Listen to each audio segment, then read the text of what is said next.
ఢిల్లీలో ఆటోలు టాక్సీల సమ్మెతో కూరగాయల ధరలు కొండెక్కాయి. కొత్తిమీర కేజీ ఏకంగా 100కు చేరింది. ఆటోలు టాక్సీ వాలాలు సమ్మె చేస్తూ ఉండడంతో దాని ప్రభావం కూరగాయల ధరలపై చూపిస్తోంది. నిన్న ప్రారంభమైన సమ్మె ఇవాళ రేపు కొనసాగనుంది.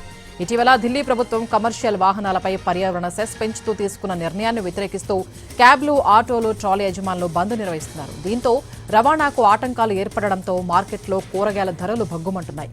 ఏకంగా హోల్సేల్ మార్కెట్లలోనే కూరగాయల ధరలు 2-3 రెట్లు పెరిగిపోయాయి. ఇంతకుముందు కొత్తిమీర కేజీ 40 రూపాయలు ఉండగా ఇప్పుడు 100 రూపాయలకు పైగా పలుకుతోంది. ఢిల్లీలోని పెద్ద మార్కెట్లలో ఒకటైన ఆజాద్పూర్ మండీలోనూ కూరగాయల ధరలు భారీగా పెరిగాయి. దీంతో హస్తినవాసులు కూరగాయలు కొనేందుకు జంకుతున్నారు.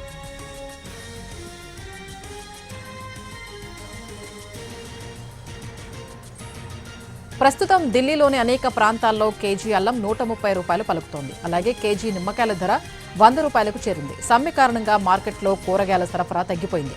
ఇంకా 1-2 రోజులకు సరిపడా మాత్రమే కూరగాయల నిల్వ ఉన్నాయని మార్కెట్ వ్యాపారులు చెబుతున్నారు. కూరగాయల ధరలతో పాటు ఢిల్లీ ప్రజలు రవాణాకు తీవ్ర ఇబ్బందులు పడుతున్నారు. దీంతో ఎక్కువగా బస్సులు, మెట్రో, లోకల్ ట్రైన్లలోనే ప్రయాణిస్తున్నారు. దీంతో బస్ స్టేషన్లు, రైల్వే స్టేషన్లు జనంతో కిక్కిరిసిపోయాయి.